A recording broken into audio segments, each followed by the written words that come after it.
All right, it was the top of the table clash at the MCG last night, a wet MCG, and almost lived up to expectations. Yeah, it was a good game. These two sides you'd think would meet again in the final. So Melbourne won the first clash in round 11. The Dogs won last night. They kicked 3-1 in the first quarter, the Western Bulldogs, and really were in control for most of the game, in my opinion. Melbourne got to within 4 points in the last quarter, but then the Dogs answered. And I think it's their forward players. You know, they've got Norton, Bruce, Ugle-Hagan now English. Cody Waiten's becoming a really important player for them. So, yeah, I think Bont and Pelly, 3 Brownlow votes again, you would think. So, has he got that in the bag? I think it's in the bag. Yeah. Yep, I don't see how anyone beats him. But, Nath, I thought they were one step ahead, a bit cleaner and harder than the D's last night. They certainly were. And the term superstar gets thrown around a fair bit in football, but in reality there's probably less than 10 superstars in the competition who regularly impact games at big moments. Marcus Bontempelli is one of them. Let's have a look at his last 5 minutes. He was the best man on the ground. Now, Bontempelli starts back here.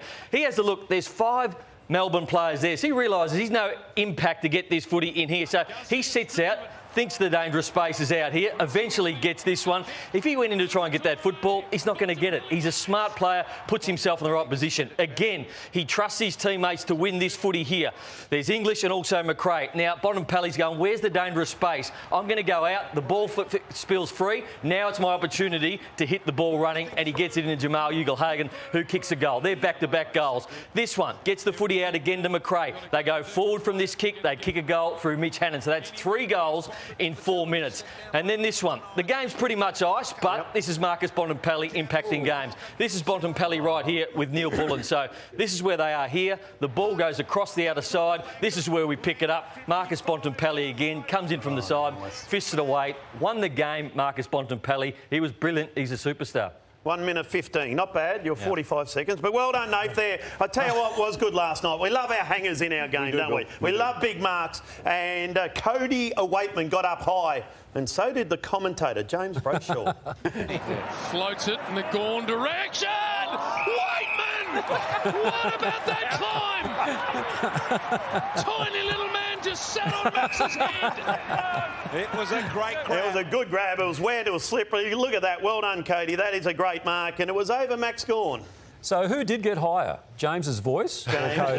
Joe Cocker. Yeah. And Damo, you are going to rank the best 5 marks. We will in the agenda later on. I want to get all your opinions on whether where it fits with Jack Revold and Tim O'Brien and also Mychek taking a huge one and Bolton as well. So, yeah, I think it's in the top 5. That was the start of a stellar 30 seconds from Cody because he got that goal only... Over poor old Maxie. Yeah, Maxie Gawn. So I reckon he makes it easier for the guy trying to take the marks. And we'll see later with what he did for Cody Waitman. But this is the year he's had. So Georgiana's need him in the back of the head there. Come on, Maxie. Maxie, a real stepladder. So there's that one.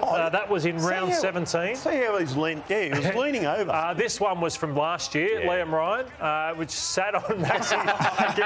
Poor old Maxie. Come on, Maxie. And I reckon he shakes his head after last night's one, saying it's happened to me again. So watch the Waitman one in a sec where he rolls his shoulder for Cody Waitman. Makes it even easier for him. He rolls like in the schoolyard, remember? Taylor Duray to join us live a little later on in the program, Kane. Yeah, he will, TJ. Looking forward to doing that. We need to start talking about, well, we have a lot, but Melbourne's forward line, once again, they kicked 65 points last night, and their average score in the last 5 weeks is 70 points.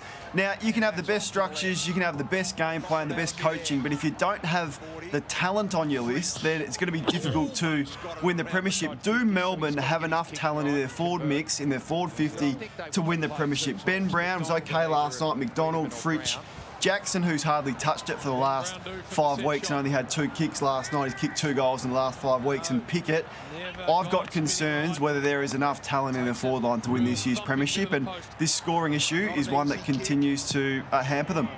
Does anyone think Ben Brown didn't get a pass mark last night? I thought he was okay last night. He missed some goals that he probably should have kicked. Maybe ended with 4 or 5 if he had a kick straight. But Ben Brown did his job last night. Bailey Fritsch is probably their most talented forward. But when they come up against the big boys in September, they're going to have to kick a score because their defensive aspects of the game are fantastic, but as Kane pointed out, they still need to kick on Kane's point, yeah, against Collingwood when they lost 63 points, the Giants lost 55 points, and then last night 65 points. So it is a real issue, as Kane said.